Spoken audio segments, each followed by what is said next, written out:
আজি নিজ গৃহত এভাগী কীৰ্তন পাঠ কৰা হ'ল, যিহেতু আজিৰ পৰা প্ৰায় 30 বছৰ আগত এই পুহ মাহৰ ঠেটুৱৈ ধৰা জাৰতেই আৰু আজিৰ এই তৃতীয়া পক্ষৰ তিথিটোতে মোৰ মাৰ মৃত্যু হৈছিল। গতিকে মই জীয়ৰী হিচাপে মোৰো বহুত কৰিব লগা থাকে, কিন্তু জন্ম দিয়া পিতৃ মাতৃৰ বাবে বহুত কৰিব লগা থাকে, কিন্তু আমিনো কি কৰিব পাৰিছোঁ? আচলতে একো কৰিব পৰা নাই। আমাৰ বাবেতো তেখেতসকলে বহুত কৰি গৈছে।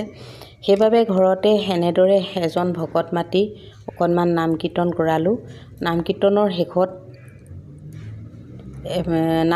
শেষত এমুঠি অৰ্ণৰ যোগাৰ কৰিলোঁ। অৰ্ণ যোগাৰ কৰি ভকতজনে কষ্ট পায় বুলি একুৰা জুইৰো ব্যৱস্থা কৰিছোঁ। যিহেতু ঠেটুৱৈ ধৰা জাৰৰ কথাটো ক'বই নালাগে, সকলোৱে গম পাইছে নিশ্চয়। গতিকে ভকতজনে কষ্ট হয়, যিহেতু 3 বস্ত্ৰ পিন্ধি কীৰ্তন পাঠ কৰিব লগা হয়, সেইবাবে জুইকুৰাৰ ব্যৱস্থা কৰি তেখেতৰ অকণমান গাটো গৰমাই ৰাখিলোঁ আৰু এনেদৰে শেষত খোৱা বোৱা কৰি ভকতজনক বিদায় দিলোঁ। আজি বহুত বেছি জাৰ হৈছে ডিব্ৰুগড়ত। আজিলৈ ভিডিঅ'টো ইমানেই। পুনৰ লগ পোৱাৰ প্ৰতিশ্ৰুতিৰে আজিলৈ শুভৰাত্ৰি। আকৌ অহাকালিলৈ লগ পাম। এজনী গা ওপৰ পাইছে, এতিয়া এজনীয়ে ধৰিব কাজিয়া।